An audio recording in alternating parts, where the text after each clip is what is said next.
కొడుకులు బిడ్డలు మన్మళ్ళు మన్మరాన్లు అని దెవలాడకుండ్రుల్లా కడుపు కట్టుకొని తినక తాగక అసలే ఉండకుర్రి. రేపు శాతగాకుంట అయినాక చూసేది నిక్రం లేని జమానా నడుస్తుంది మరి. పాపం అవ్వ షిమ్మన్ చీకట్లో ఒక్కతే కూసుంది. అదిగిన అడవసొంటి ఏరియాల బావుల కాడికి పోంగా రైతులకేదో సప్పుడిన పడతాందని బుగులు పడ్డారట. 2-3 కలిసి పోయి చూస్తే అవ్వున్నది. పూరాగా శాత కాకుంటుంటే ఇట్లా పట్టుకొచ్చిండ్రు బయటికి. ఈడ కూసుండబెట్టి ఇన్ని నీళ్లు ఓఆర్ఎస్ తాపితే గప్పుడు చెరంతా తెలివికొచ్చింది. పేరు అడిగితే బూదవ్వ అని చెప్పింది. ఊరు జగిత్యాలట. 10 కిలోమీటర్ల దూరం ఉన్న ఈడికి ఎందుకు వచ్చినవని అడిగితే కాళ్ళు ఎదురు కట్టేసి ఇంత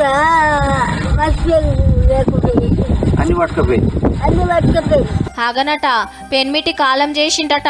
కొడుకులు లేరు, బిడ్డ కాన్నే ఉంటుంటే ఎకరం పొలం ఇల్లు రాపించుకొని బంగారం గుంజుకున్రట. మనమడు సుతా కొట్టేదట. ఆ పోరు పడలేక 4 రోజుల కిందటనే ఇంట్లోకెళ్ళొచ్చిందట పాపం.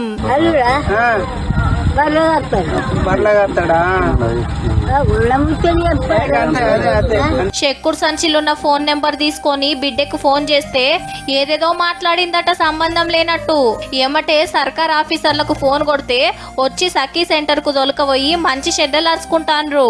ఆమెకు ఒకటే కూతురుంది. వృద్ధుల సంరక్షణ చట్టం కింద ఆమెకి తగు రక్షణ కల్పించడానికి తగు చర్యలు లేకుండా ఆర్డీఓ గారికి కూడా ఇన్ఫార్మ్ చేసి ఒక్కతే బిడ్డని గావు రంగజాది అత్తగారింటికి పంపిస్తే ఆఖరికి ఆస్తి గుంజుకొని గింత పని చేసిందట.